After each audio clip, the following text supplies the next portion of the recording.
Hello, Keilan here. Okay, today I'm going to do a mica shift. Yes, again, a mica shift because I absolutely love mica shift. So what I have here is this color here is this Sculpey Peacock Pearl mixed with half and half translucent, and Sculpey Bright Green Pearl mixed with half and half translucent, and half of this and half of that gives me this beautiful green color. But I mean, this will change once it's cured in the oven. It will come much darker. It's pretty cool. Anyway, what you need for this is a pasta machine. You do need a pasta machine. I think you need a pasta machine, quite simply because you need to keep rolling the clay, numerous times until the metallic is all, or the pearl is all one color, nice and shiny one color. And that means that all the mica particles are aligned. And then when we put our stamp in it, then it's going to change the alignment of the mica particles, and that's what gives us the mica shift. Okay, so I'm going to use this little stamp here. So we need a stamp. I have some water to release it, and then a very sharp, flexible blade. Okay, so I am just going to take a square of this because I know my pendant will not be bigger than this. Okay, put it down here.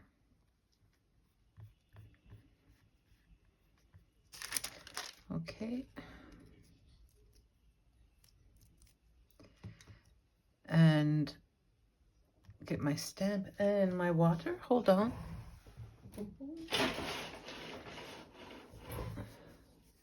Just give it a spritz of water.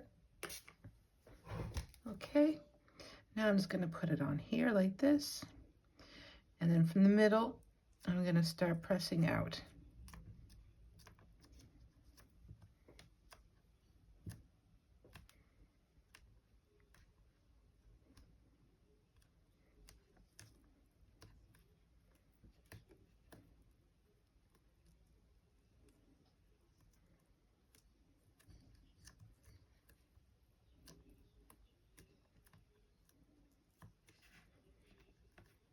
Get my roller. Gosh, I'm not well prepared. Hold on. Get my roller.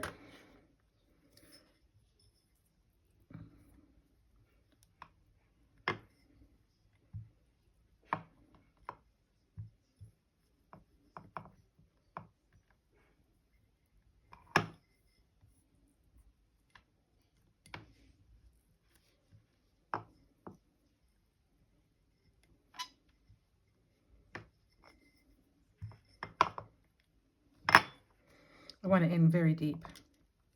I think that's good enough. Okay, there we go. So quite simply, we're going to take our blade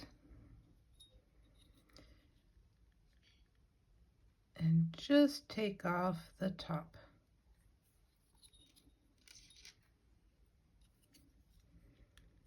Don't go any deeper than the embossing, because then you're just going to lose the pattern.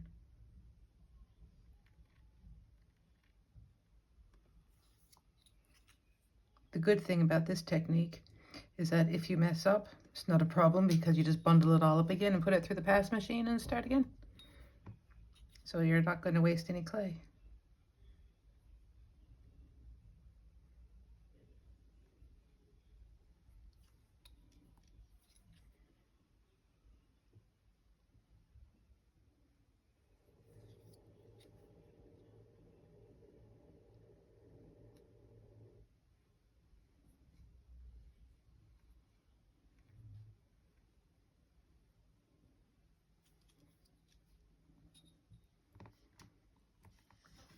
See, I went a bit deep there.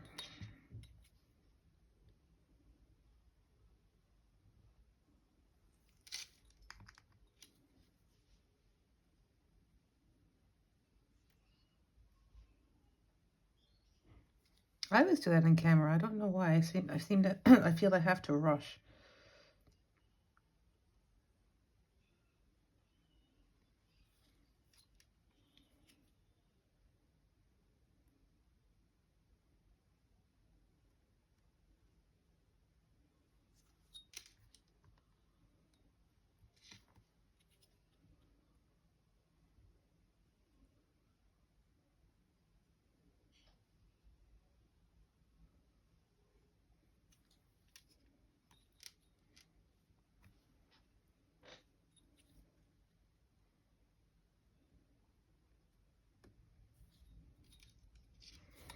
it's a good idea as well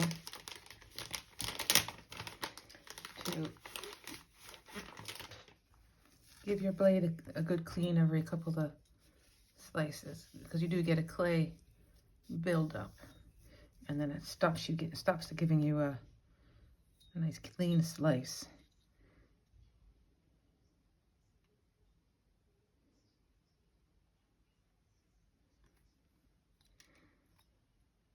Yep.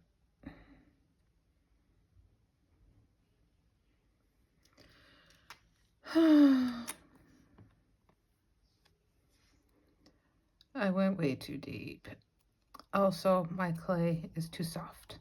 So I'm going to do this again. I'm just going to do it again. I'm going to leach my clay a little bit. Leach my clay and put it through the machine. And then we'll do it again and I'll be back. Oh, wow. Okay, so I've rolled the clay. It was just too soft. Number 5, and I'm just going to put it between 2 pieces of printer paper for about maybe 5 minutes and check it. I put it through the machine and see how it is. But again, it's still quite sticky. So that's what leaching is. So again, I will leave this for about 5 minutes, come back, and then we'll try again. Okay, this has been leached quite well to my liking. It's you can see the texture is completely different. Not the texture, but anyway, it's completely different. Can you see all the oil? Anyway, okay, so that took me a little while. All right, so let's do it again. I'm gonna bring this down here. And there's my square. And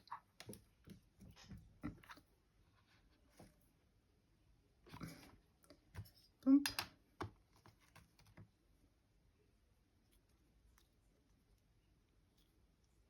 Now you can see it's quite hard to, it was quite hard to fold, and it's looks a little dry there, but it's not cracking. But it's so much, you really can't do too much if it's too soft.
Okay, this was so much easier this time, having it after it was leached.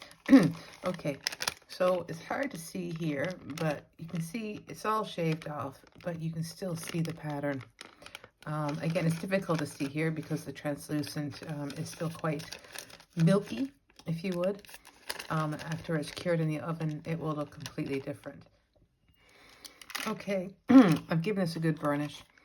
As you can see, it's perfectly flat, but you can still, well, I know it's still hard to see, but you can see the pattern there. This is the mica shift, which will be obviously more evident after baking. Anyway, So I'm going to put this on the backing. This is on a number 1. So I'm going to use the blade.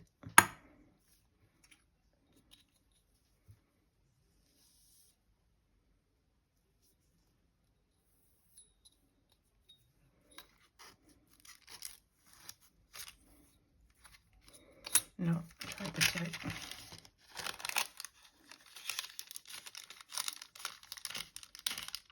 Okay. Now I'm going to very carefully place this on the backing, being sure not to get any air in there.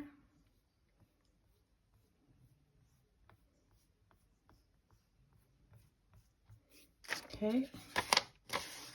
And again, my steel soap I got off Amazon. These are great. Just a steel soap. And give it a good burnish.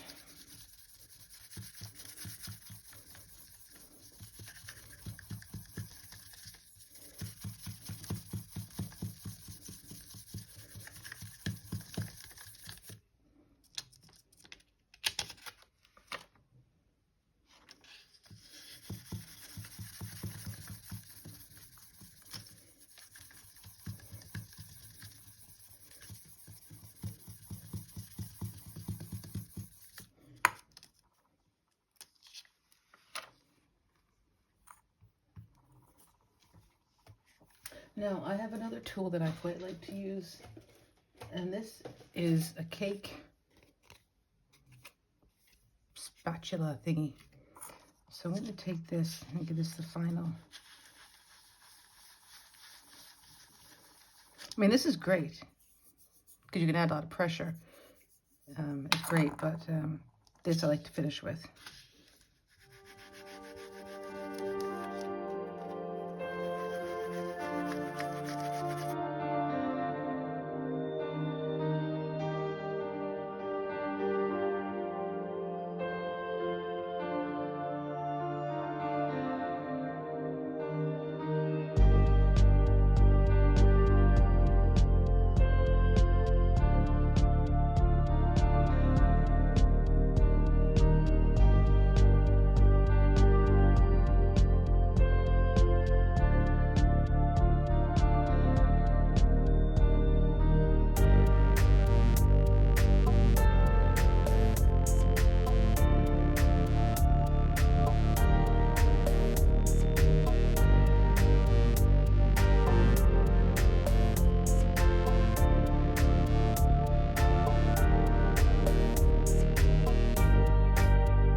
You know,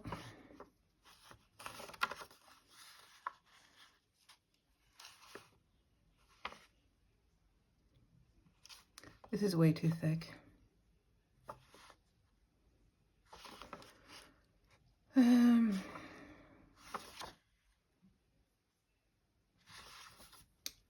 Yeah, it's too thick. I don't know what I'm thinking.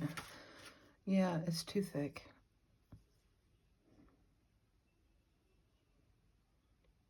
For what I was intending on doing.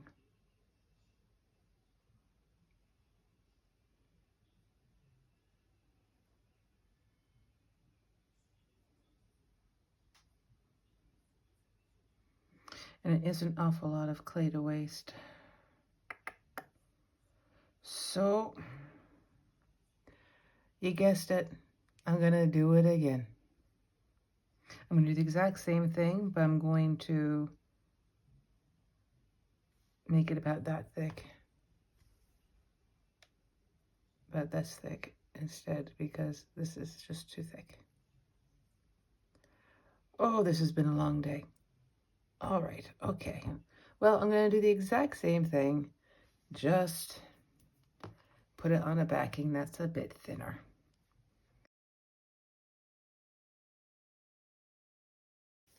Next day, third time lucky, here we go. So this is what it looks like after it's been cured. Now, there's a big difference. I'm going to sand, buff, and polish this. Even if you want to resin this, you still want to give the top a nice sand, just to get the top film off. It's not really a film, but I know what I'm trying to say.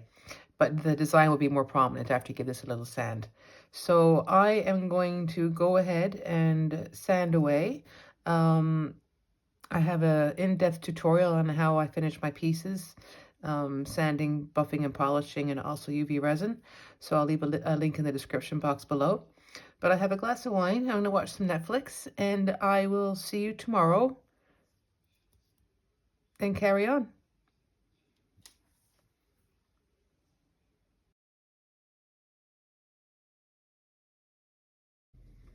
Okay, here it is. It's been sanded through the grits, buffed, and then polished on my desktop polishing machine.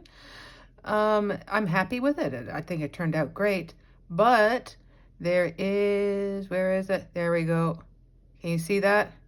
A hole. I think it was a small air pocket. Get you up closer. If I can get, there we go. Voila. Right there. So I'm not going to resin it. Again, I spent an hour sanding and buffing. So what I'm going to do is cover it up. So with 1 millimeter, which is a 18 gauge wire, I made this one first, and then I made this one, a little scrolly thing.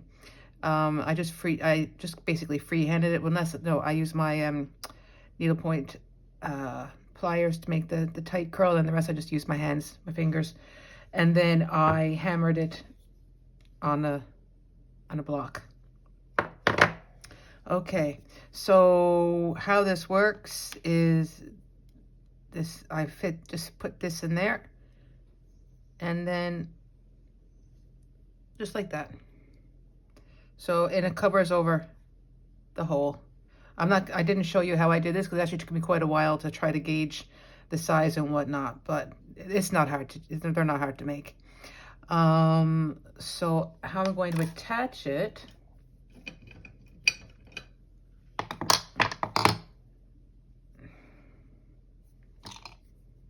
may have to excuse me because my light there is also a magnifying glass, and I can't see very well without it. But anyway, let's open this up. Get this on.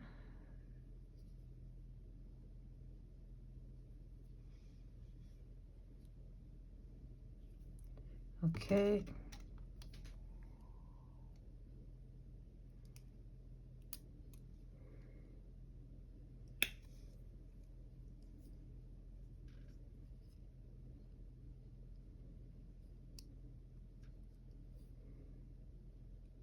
Where'd it go?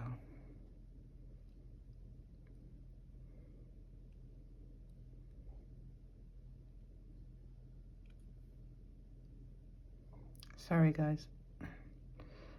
All right. There we go.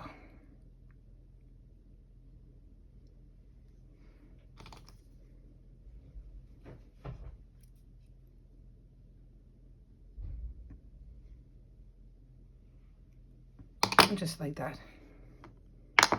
And again, it covers up that hole. Okay, sorry about that. I got interrupted. Okay, so now you can see, find the light. Where's the light? Here we go. There's no hole. Well, there is a hole, but you can't see the hole. It's covered up. Okay, so I'm quite happy with that now. I have 2 hematite beads here on a 0.8 or 20 gauge wire. So I'm going to do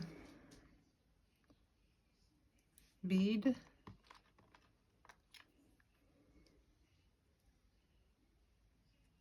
pendant,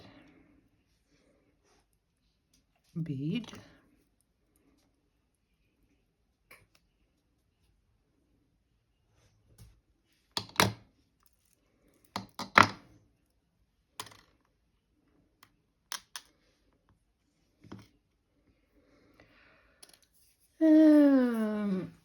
let me see what wire or what chain I want to use.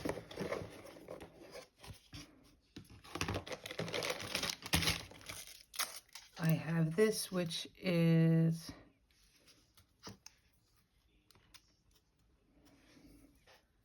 that might be good. I have a thicker one.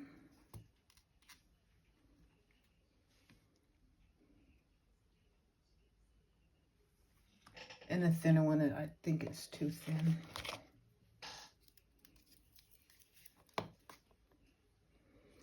So I'm kind of thinking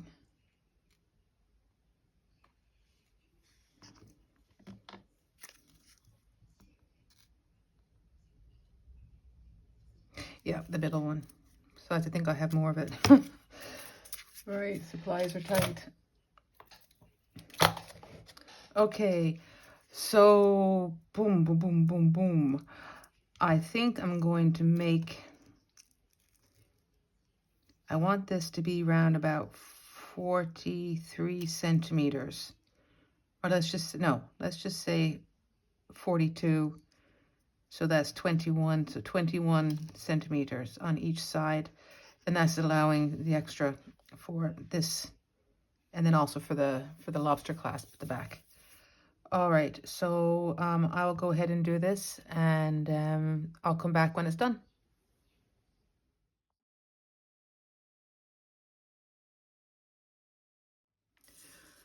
Well, we got there in the end. Okay, as you can see, I changed out the hematite beads. I thought they were just a little bit too heavy for the pendant, and I think this is quite a bit daintier. I just put 2 small and 1 large metal bead. The large one is just separating the two ends of chain that are attached to the jump ring. All right, like I said, I think it's quite dainty. As you can see again, the hole is covered up, so you'd never know it was there. I added a tiny bit of crazy glue just here to keep this secured, make sure this stayed in place. Okay, so I'm happy how this turned out. I'm happy how it turned out. It was not what I had planned originally. I was going to do something a little bit different, but then I guess this just shows you can save a project if something goes wrong. I have a confession, actually. I came up with this color. I'm sure I'm not the only person that came up with this color, but I made this color in March for St. Patrick's Day. But my moving day was actually St. Patrick's Day, and between packing and moving, I just didn't get a chance to post this one. So this is what I originally made. Again, for St. Patrick's Day, the exact same 1/4 peacock pearl to 1 1/4 bright green pearl with half translucent. Again, it's a little larger size. You can really see where's the camera? There we go. You can really see the shift. And in certain lights, actually, you can see a little bit of the peacock pearl kind of highlights in there. It's bizarre, strange. But anyway, so that's that. But I did from this, off camera in this tutorial, I made a matching pair of earrings, which I think are quite cute. So here, oh, thank you for joining me, Jenny and Maddie. This has been a tutorial and a half. Anyway, so here are the matching earrings for the pendant that I made for St. Patrick's Day. Anyway, I hope you enjoyed this tutorial, and if you did, please give it a thumbs up. If you haven't already, subscribe, please subscribe. And if you really liked it, you can hit the big thanks button. I'd really appreciate that. Okay, so I guess that's that. I thank you for watching, and I will see you in the next one. Bye.